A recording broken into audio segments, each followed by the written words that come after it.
Welcome back to the Beamer Barn. Today we're going to be doing the oil pan on my 335i as part one of a two-part episode where we're also going to be servicing the turbo seals. Now I have everything that we need behind me, and as usual I'm going to be walking you guys through some of the steps in order to do this job yourself. So some of the tools that you're going to need, I'm going to put them up in the corner over here, and also some really helpful tips I'm going to give you along the way with a little bit of commentary. So I hope you enjoyed today's video. Let's go ahead and look at some of the tools that I have in order to do this job. So the most major thing that you're going to need is the oil pan gasket itself in order to do this job. Now I do have all these turbo seals along the side. That's going to be for the next episode like I said, so we're going to ignore that for now. The major tool you're going to need to do this job is an engine support bar. I got this one at Harbor Freight. You probably saw us use it in the 328i timing chain video. This one is a great tool to have. It's going to help you do oil pan jobs on any BMW or probably any car. So this is about $89. You're going to need that for sure. And then other than that, it's just going to be a whole bunch of normal tools. The job is going to go pretty simply. We're going to suspend the motor from the top here. We're going to use the hook for the tow hook attachment here, and that's going to thread in, and then we'll be able to put our engine support bar across here. That's going to suspend the motor up while we drop the lower subframe, but we're going to keep the suspension all connected. That way it's only going to give us about 8 to 12 inches of clearance. That's going to be enough to get the oil pan out, but it's not going to require us doing any major work to the suspension, and it should save us a lot of time. So first things first, I'm going to go ahead and pull off these wheels. I actually had to make a custom socket for these. You can see I grinded down a 17mm socket until it was thin wall enough that it would actually fit inside. And guys, this is like so precise here. So I had to make this socket for these Rohana wheels to even get them off. But now I broke all the bolts loose already, so we're gonna go ahead and pull these wheels off and then we'll get right to work.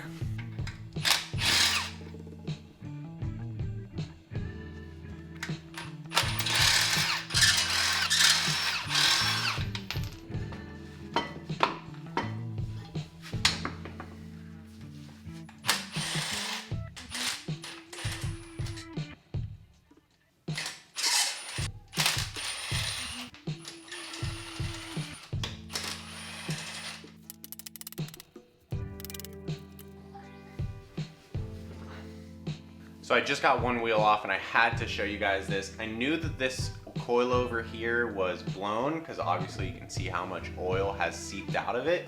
But look at just how badly this thing is damaged. This thing, someone must have run over like a pothole on this side. So we're gonna have to replace this strut. Maybe we'll even replace it before we put it back on the ground because it is clearly very bad. Unacceptable.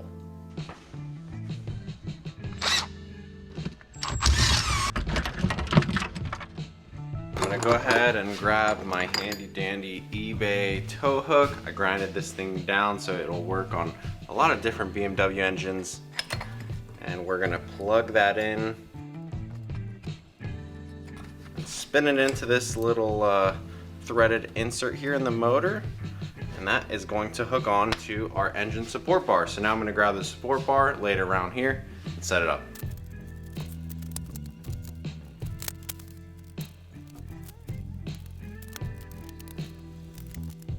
All right, we have the bar all set up now. A couple of tips: you want to make sure that it's on something that's actual structural with the car. So these fenders are made out of plastic, so you can see where they end, and you definitely don't want to lay anything there. This is a plastic beam here, so you don't want to put anything on there. But there are these big metal frame rails of the car that come up here, these beams, and they're underneath the fender. So that's a good spot to get the engine support bar loaded up on.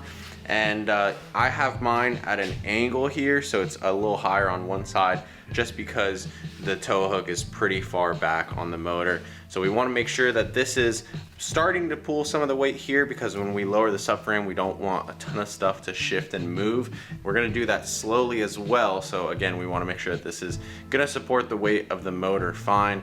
That way, you know, it doesn't fall on us while we're underneath there, obviously.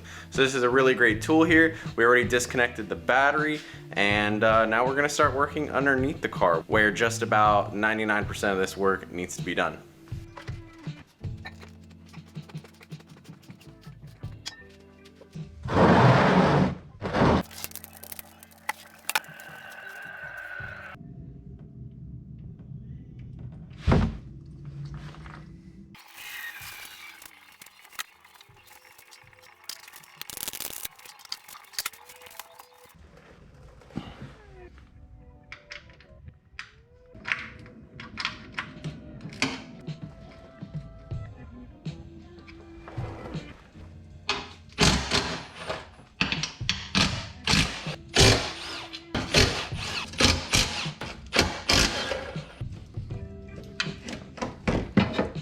Right here you got the 2 bolts for the motor mounts. Go ahead and remove those.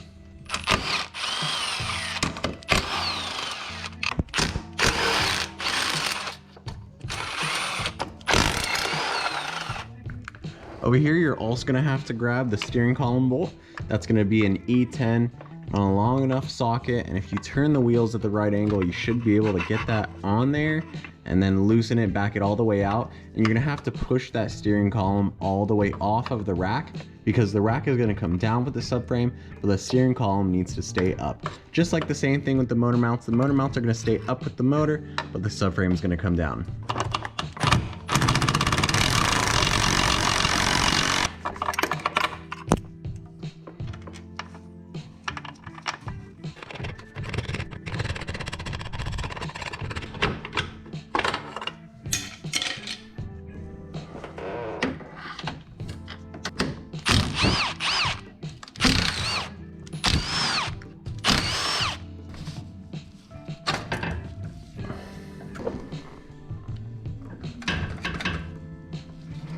I'm also removing the sway bar brackets, and I'm going to loosen the 18mm bolts that go to the front control arm and the rear control arm, and that's going to help release the preload on these bushings, which is going to let the subframe sag down even more. So let's go ahead and loosen that up, and that way we'll have plenty of room and clearance to get our oil pan out. And now the only things left are just going to be loosening this this water pipe here. There are 2 T30 bolts.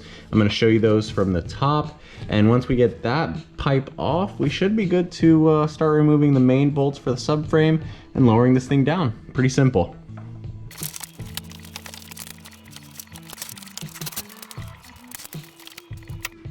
Also, you're gonna have to grab these power steering lines. Now there are these 10mm nuts right here you can choose to release, or there's a bolt on the top side. Now if you release these nuts right here, you have a chance of breaking these rubber grommets. So I'm gonna go ahead and just remove the top 10mm bolt, and then there's another one over here as well.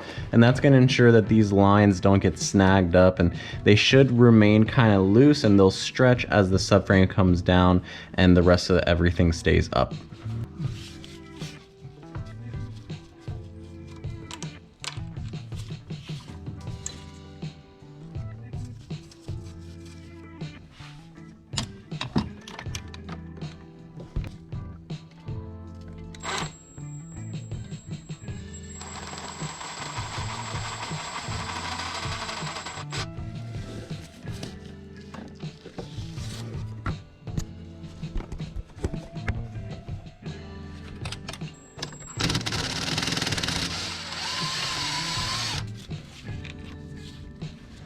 Probably one of the things I always forget is this little connector for the ride level sensor. So go ahead and grab that off, because obviously it's attached to the chassis, and the sensor itself is connected to the subframe. So as you start to lower this, it's gonna start pulling that chassis harness. So go ahead and disconnect that connector, and I think that's gonna be the last of it. Remember, these are gonna be 18mm bolts for the subframe. There's gonna be 3 of them on either side, and then you should be good to lower the subframe.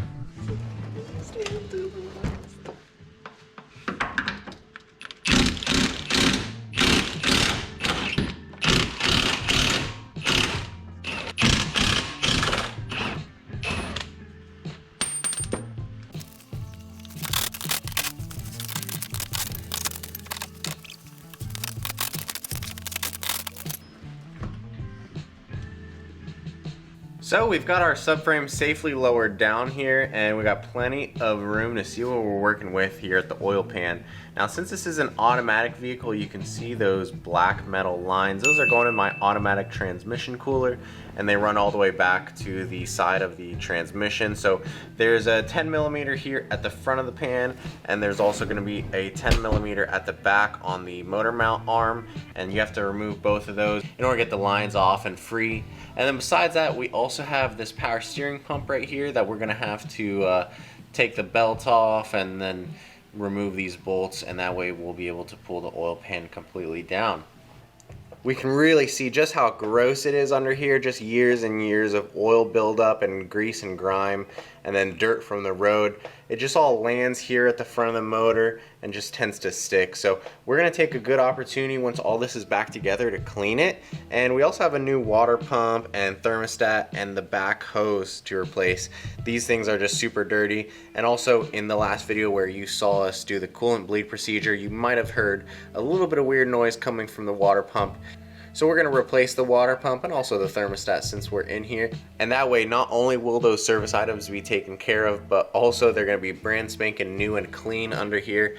And I just really want to get all this stuff cleaned up. So the next step for us, like I said, is to remove the 10mm. You can see it right there. And then there's one back on the motor mount, I believe. And then we're going to be able to remove our power steering pulley. Now these are held in by 3 E12 bolts. There's one above it, and then there's one on the back side. You can see back there, so right in the middle there. And then obviously we're gonna have to have the belt removed. If you wanna see how to remove the belt, check out my belt tensioner video. I'll put a link to that here. And then we're finally gonna start removing all the oil pan bolts. Now these are an E10 and they go all the way to the oil pan. And then there's actually some longer ones in the rear. But yeah, let's go ahead and get to work.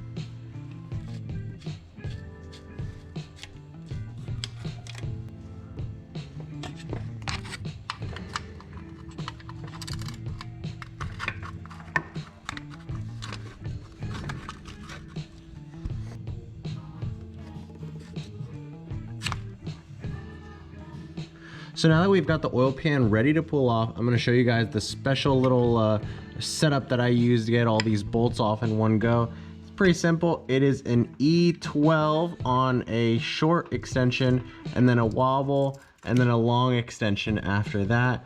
And it fits on all the lower bolts fine, but also on the upper bolts, which are a little bit harder to reach because they go in at an angle and they're a little bit taller up there. But this is enough, and combined with like a 3/8 ratchet, you should be able to get all these loose and removed, and then we'll be pulling off the oil pan in no time.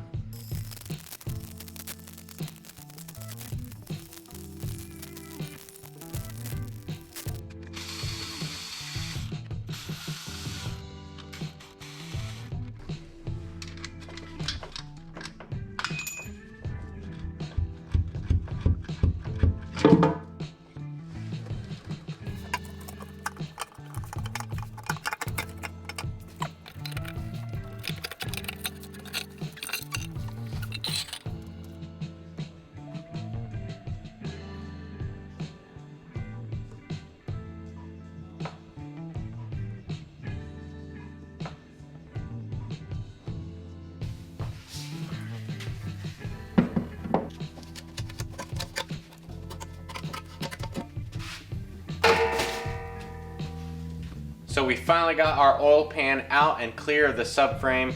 Have it on the table here. We just peeled off the old gasket. Now what I'm gonna do is, usually I'll inspect the inside here. Now I found something pretty weird. It's this little piece of plastic. I'm not sure what it is. It may have fallen off of something, and it says 3/8 on it. Let me see if I can get a close up. We're gonna throw that away. Now I'm gonna clean up the oil pan and make sure that there's no oil left in here, and then we're gonna pressure wash the outside of it to get it really spotless. And then we can put our new gasket on, get our fresh bolts, and we're gonna install the oil pan and torque everything to spec. So let's get right back to work.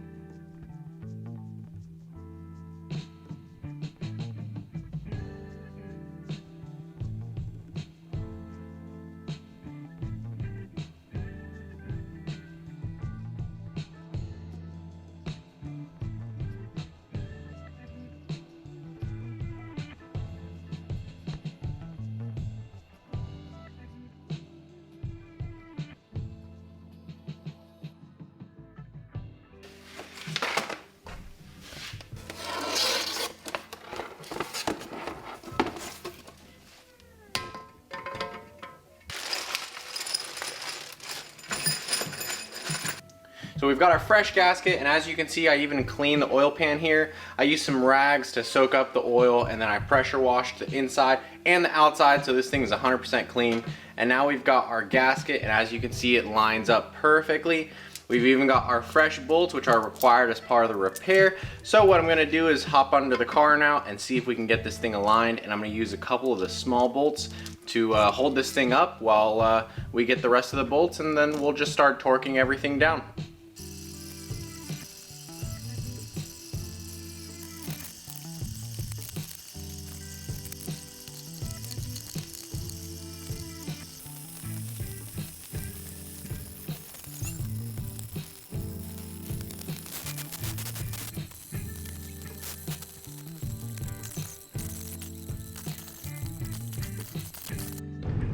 So as you can see, we have all of our oil pan bolts installed, and we even have the 3 ones on the back here that you can't forget about, but remember, you install those last. Now the torque spec on the oil pan bolts is going to be 8 Newton meters plus 60 degrees for the smaller ones, and then 8 Newton meters plus 180 degrees for these bigger ones. Basically, that means that you need to get all of these snug and then come back around and give them about 60 degrees to 180 degrees a turn, you know, for these big ones. They definitely stretch because of how long the bolts are. And you want to make sure that this oil pan is super snug, evenly torqued down, and it's really something that I would say you have to kind of do by hand, because these are aluminum bolts. They're meant to stretch, but you don't want to stretch them too much because they could break. So we've got the oil pan installed. It's 100% clean. I got some oil marks on here since I've been obviously installing it with my greasy hands, but it looks a lot cleaner now than it did before. And what I'm gonna do is I'm also gonna grab my pressure washer here, get everything off the ground, and I'm gonna pressure wash some of the things underneath this engine right here, because I want to really make sure that it's clean and there's no more residue that starts falling over the years. And that's it. That's going to conclude how to do your oil pan. Obviously, you know, we have the subframe here. To get this back up, I would just grab a jack and I'd put it under the middle of the subframe here and lift it up. On the frame of the car, there's going to be these dowels on the front of both sides, and that's going to help you line up your subframe. And then you have the bolt here and the last one over there in the corner to take care of. Remember to get your steering shaft back on in the same position. Kind of hard to mess up because they are notched, so they only go in one way. Make sure to get your engine mounts torqued down. Basically everything that we removed, go ahead and retorque it down, put it in the right place, clip it in the right place, and you're good to go if you're just doing the oil pan. Alright guys, so that's going to conclude our video. Obviously I am very dirty. I've got grease all over my face and my arms from doing the oil pan job, but I hope that you guys learned something, and I hope that this helped you do the oil pan on your N54. Now in the next video, like I said, we're going to be taking care of those turbos, so stay tuned. We got another great video lined up for you next on this N54, and soon enough guys, we're going to have this thing out of the garage and onto its next owner. I can't wait to have this car done and out of the garage, and soon enough we'll be on to bigger and better projects too. So if you enjoyed watching today's video, leave a like or a comment down below if you have any tips about doing the oil pan job on your N54. Subscribe to the channel if you're new and you haven't yet. We do a lot of BMW DIYs here, along with some creative content about these cars that we love so much. And as always, I hope you guys have an awesome day, and we'll see you in the next video.